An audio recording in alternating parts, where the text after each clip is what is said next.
Trono, sebuah pekan kecil di negeri Perak Darul Rizwan yang dahulunya amat sinonim dengan perombongan biji timah.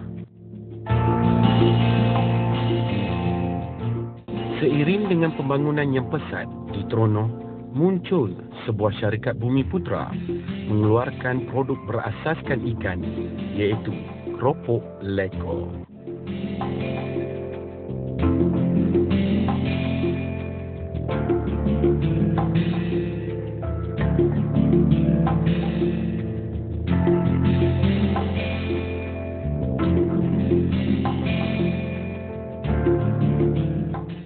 Syarikat yang dikenali sebagai Industri Keropok Trono, pemiliknya ialah Encik Muhammad Azmi bin Ibrahim.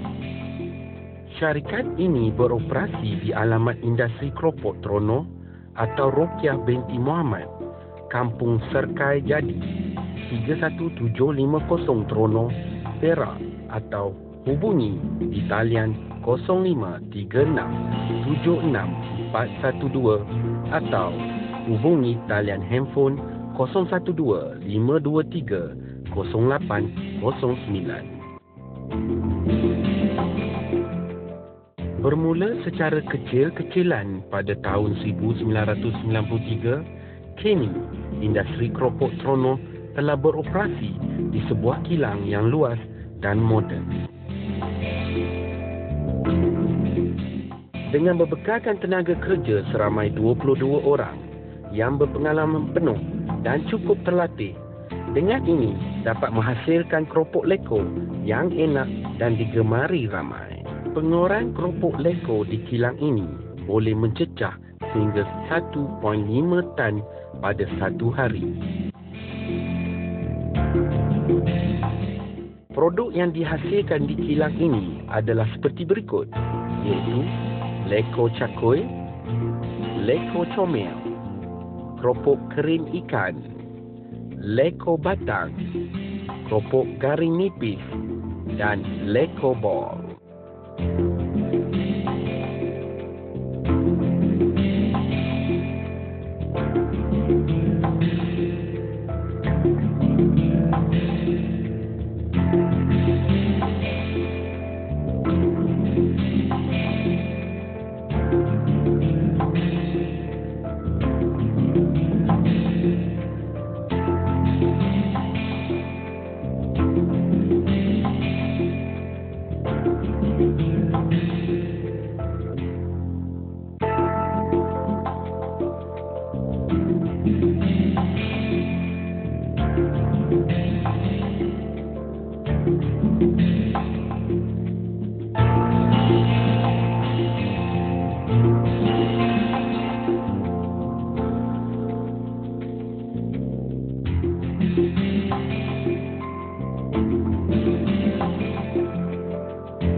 selaku pengarah urusan syarikat Encik Muhammad Azmi sentiasa memantau dan memastikan produk-produk yang dihasilkan bermutu tinggi. Bagi penggemar keropok leko, produk yang dihasilkan oleh industri keropok terono ini adalah pilihan yang tepat, halal dan suci.